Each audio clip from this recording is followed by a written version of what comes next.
ফাইল্লাম ইয়াস্তাতি' ফাবিলিসানি, আপনি না পারলে আপনাকে জবান দিয়ে বলতে হবে। বলার সময় আমরা হিকমার সাথে বলবো, তবে হক কথাটা বলবো। আর যদি আপনি মন থেকে, আপনি যদি মুখ দিয়েও বলতে না পারেন ফাবিকলবিহি, তাহলে অ্যাটলিস্ট অন্তর থেকে ঘৃণা তো করতে হবে। চতুর্দিক থেকে আরবরা বসে বসে ওদের মৃত্যু দেখতেছে, এটা কি মনের ঘৃণার পর্যায়ে পড়ে? আল্লাহ নবী সাল্লাল্লাহু আলাইহি ওয়াসাল্লাম বলেছেন ফাবিযালিকা আদআফু মিনাল ঈমান, এটা ঈমানের সবচেয়ে নিম্ন অংশ।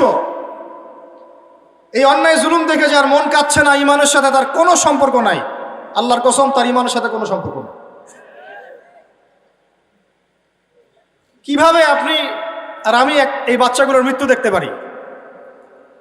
আমরা তো এত ছোট রাষ্ট্র হওয়ার পরেও লক্ষ লক্ষ রোহিঙ্গাকে জায়গা দিয়েছিলাম,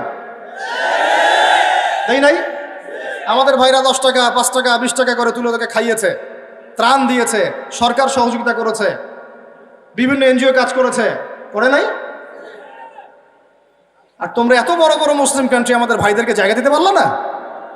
তোমরা ওদেরকে এই অবরুদ্ধ একটা জায়গায় 22 লক্ষ মানুষকে বোমের খোরা খাওয়ার জন্য ছেড়ে দিলা।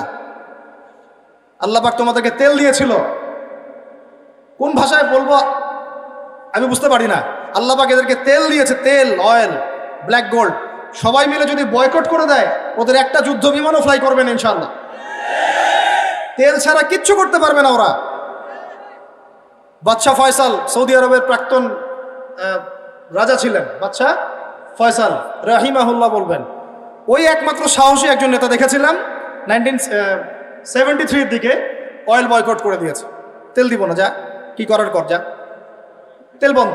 তেল ছাড়া আপনি ইলেকট্রিসিটি পাবেন না, মিসাইলস উড়বে না, বিমান ফ্লাই করবে না, মিলস ইন্ডাস্ট্রিজ কারখানা চলবে না।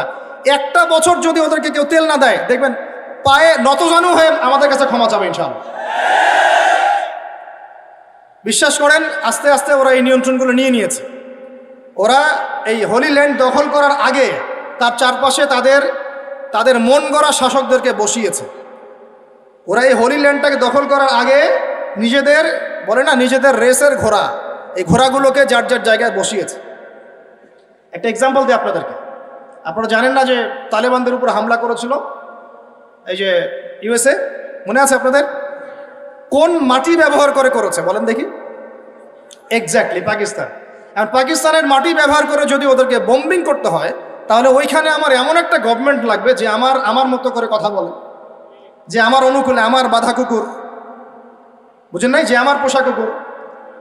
না হলে তো মাটি ব্যবহার করতে দিবে না, তাই না? তো প্রথমে এই 9/11-এর পরে তালেবানদেরকে আক্রমণ করার আগে ওরা ওখানে পারভেজ মোশাররফকে বসিয়েছে, যাতে ওই জায়গাটা ব্যবহার করে ওখানে বোম্বিং করতে পারে। এইভাবেই হোলি ল্যান্ডটাকে দখল করার জন্যে ওরা ওদের পোষা কুকুরদেরকে ডানে বামে বসিয়েছে, যাতে আমি মারবো, ওরা কিছুই করতে পারবে না, তামাশা দেখবে খালি থাকে। এটাই হচ্ছে এখন। এরা সবাই এতটুকু বলতে পারবে যে আমরা খুব উদ্বিগ্ন, এই বিষয়টা মানবতা বিরোধী অপরাধ, আমরা শান্তি চাই, এতটুকুই, বক্তব্য শেষ, ফুল স্টপ। কিচ্ছু করতে পারবে না। সবাই মিলে একটা টেবিলে বসে একটা জোট গঠন করা যায় না?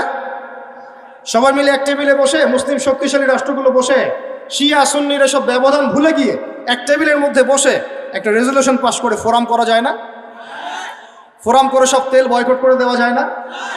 একটা সব রাষ্ট্র থেকে শক্তিশালী মিলিটারি ফোর্সগুলোকে নিয়ে একটা অনন্য একটা ফোর্স গঠন করা যায় না?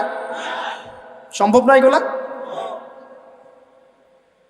আমি কি বলবো আমি জানি না, কিভাবে বললে আপনারা বুঝবেন তাও জানি না, আর আমিও জানি না এসব বলে কি হবে। আমি শুধু চাই আপনাদের মধ্যে একটা সচেতনতা তৈরি হোক, যাতে আপনারা আপনাদের পরিবার এবং পরবর্তী প্রজন্মকে বোঝাতে পারেন যা পৃথিবীতে চলছে এগুলো জুলুম।